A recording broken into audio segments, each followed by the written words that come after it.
40,000 سے زیادہ سجاد نوبانی صاحب فرما رہے تھے 40,000 سے زیادہ انڈیا کے اندر ہماری لڑکیاں کنورٹ ہو گئی ہیں.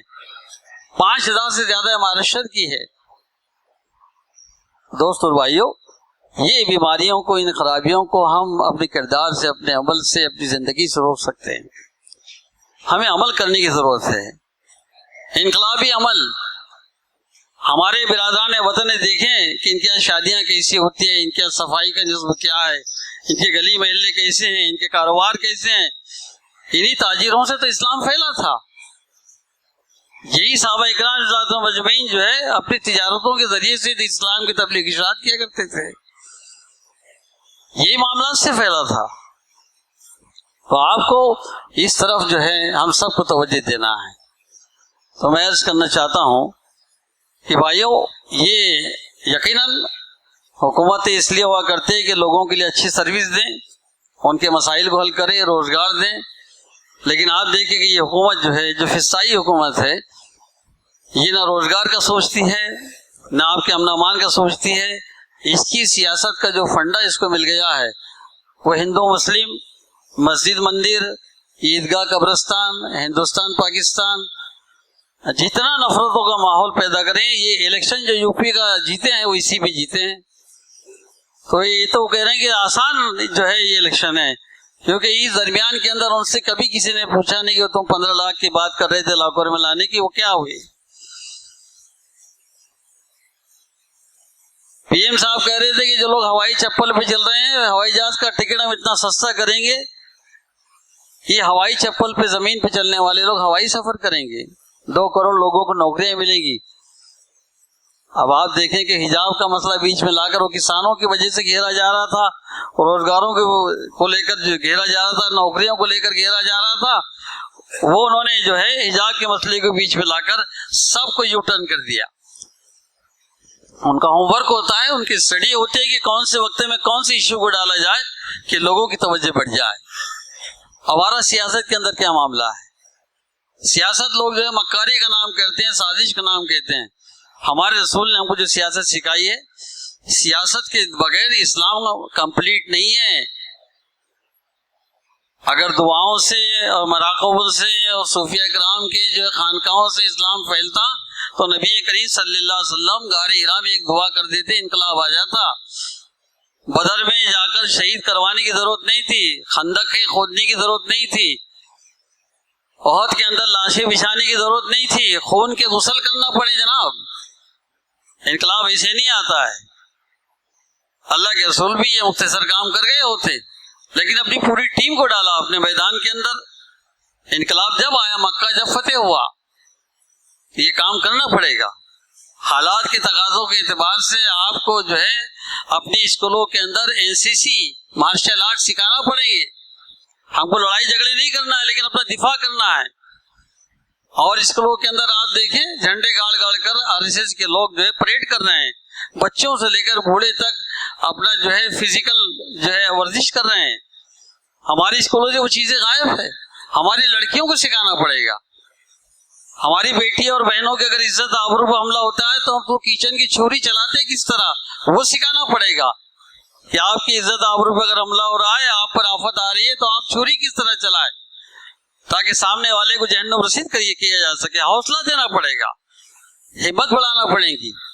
لڑنے بھیڑنے کے لیے نہیں. اگر ماحول خراب ہو رہا ہے، فسادات ہو رہے ہیں، ماب لنچنگ ہو رہی ہے، لو جہاد کے نام پر مسائل کھڑے کیے جا رہے ہیں، کشمکش کرنا پڑے گی، جدوجہد کرنا پڑے گی. ہاتھ باندھ کر جو ہے اپنے آپ کو جو ہے بکری کی طرح اپنی منڈی نہیں دینا پڑے گی. اس سے جنت ملنے والی نہیں ہے، وہ کشمکش سے جنت ملے گی. لڑتے بڑھتے دفاع کرتے ہوئے مارے جائیں گے تو شہادت کا مقام ملے گا. اور اپنے آپ کو بالکل ڈھیلے ہاتھ پاؤں ڈال کے، ہاتھ باندھ کے ڈال دیے، وہ شہادت نہیں ہے، اس کو قبول نہیں کیا جائے گا. دوست اور بھائیوں، ہمارے نوجوانوں کے اندر بہرحال برادران وطن جو ہے ان کو اعتماد میں لیجیے، ان کے مسائل میں دلچسپی لیجیے، سلیقے سے جو ہے ان کی اصلاح کرنے کی کوشش کیجیے. کیا ابن آدم نہیں ہے یہ؟ کیا ماں ہوا کی اولاد نہیں ہے؟ بارش کا برستا ہوا بارش کا پانی کبھی یہ تفریق کرتا ہے کہ ہندوؤں کا کھیت ہے، مسلمانوں کا کھیت ہے، یہاں برسے گا وہاں نہیں برسے گا؟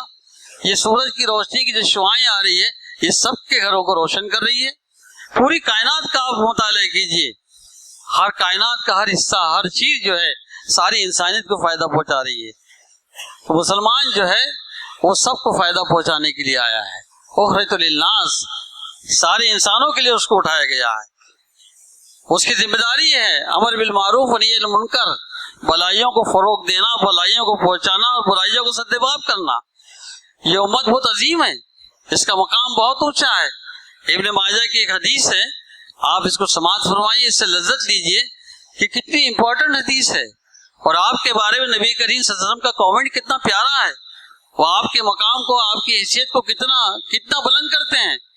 آپ صلی اللہ علیہ وسلم بذات خود نفس نفیس خانہ کعبہ کا طواف فرما رہے ہیں، اور خانہ کعبہ کے سامنے کھڑے ہو کر کہتے ہیں خانہ کعبہ کتنا عظیم ہے تو، کیسی خوشگوار ہے تیری فضا، اور کتنا محترم ہے تیرا مقام. اس رب کی قسم جس کے قبضے میں محمد کی جان ہے صلی اللہ علیہ وسلم، مسلمانوں کا خون اور اس کے مال کا احترام تیری حرمت سے زیادہ. اندازہ کیجئے، آپ کے مقام کو سمجھیے کہ وہ مرکز توحید جہاں سے ارکان حج ادا کرنے کے بعد مسلمان ایسے لوٹتا ہے جیسے آج ہی اپنی ماں کے بطن سے پیدا ہوا ہے. تمام گناہوں سے معافی، اس مقام سے بلند ترین مقام امت محمدیہ صلی اللہ علیہ وسلم کا بتایا گیا ہے. اس لیے قرآن نے کہا کنتم خیر امت اخرجت للناس تأمرون بالمعروف وتنہون عن المنکر وتؤمنون باللہ.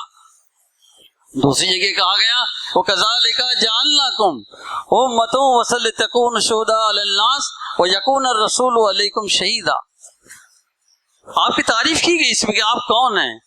رسول تم پر گواہ بنا دیے گئے، تم لوگوں پہ گواہ بنا کر کھڑے کیے گئے ہیں، اور شہادت حق کی ذمہ داری ہم کو ادا کرنا ہے.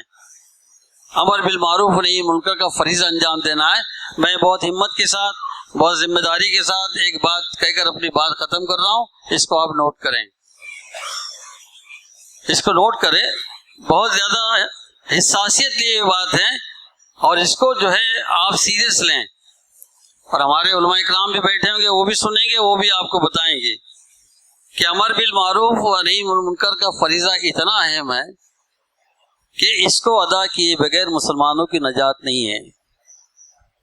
چاہے آپ نے فرض کے علاوہ کئی نمازیں پڑھے ہوں، کئی حج ادا کیے ہوئے، رمضان آ رہے ہیں، کئی روزے رکھے ہوں، لیکن آپ اپنی انفرادی اصلاح کی طرف بس خاموش ہیں. آپ سماج میں برائیاں ہو رہی ہے، خرابیاں ہو رہی ہے، آپ نہ اس کو روکتے ہیں، نہ دین کی اشاعت و تبلیغ کرتے ہیں. آپ کی کسی عبادت کو اللہ تعالیٰ قبول نہیں کرے گا. اور دوستو یہ سبق آپ کو آپ کی کتاب سے ملے گا، حضور نبی کریم صلی اللہ علیہ وسلم کی پیاری زندگی سے ملے گا. آپ کو مکے کے وہ 13 سال پڑھنا پڑیں گے کہ دعوت تبلیغ کی اشاعت کیسے ہوئی تھی، اور 10 سال اسلامی معاشرے کی تعمیر کیسے ہوئی تھی. یہ 23 سال کا پیریڈ آپ کو پڑھنا پڑے گا. اس کے لیے وقت نکالیے، اس مطالعے کے لیے وقت نکالیے. تو میں سمجھتا ہوں کہ اس حالات کو تبدیل کرنے کے لیے کل بھی مسلمان جو ہے کافی تھے، آج بھی کافی ہے. انشاءاللہ اللہ تعالیٰ آپ کی مدد کرے گا، آج بھی کرے گا. اس کا کہنا یہ ہے کہ یا ایھا الذین آمنوا ان تنصروا اللہ ینصرکم ویثبت اقدامکم، کہ لوگوں جو ایمان لائے ہو تم میرے دین کی مدد کرو، میں تمہاری مدد کروں گا اور تمہارے قدموں کو مضبوط جما دوں گا. الٹیمیٹ اس کا وعدہ ہے. ہم اس کے دین کے لمبردار بنیں، اس کی تبلیغی اشاعت کریں، اس پیغام کو عام کریں، گھروں کے اندر اس کے مطابق جو ہے ہم تعلیم و تربیت کا اہتمام کریں. اللہ تعالیٰ یہ سب کچھ کرنے اور سماج کے اندر اپنا بہترین رول جو اسلامی رول ہوتا ہے وہ ادا کرنے کی اللہ ہم کو توفیق نصیب فرمائے. وآخر دعوانا الحمدللہ رب العالمین.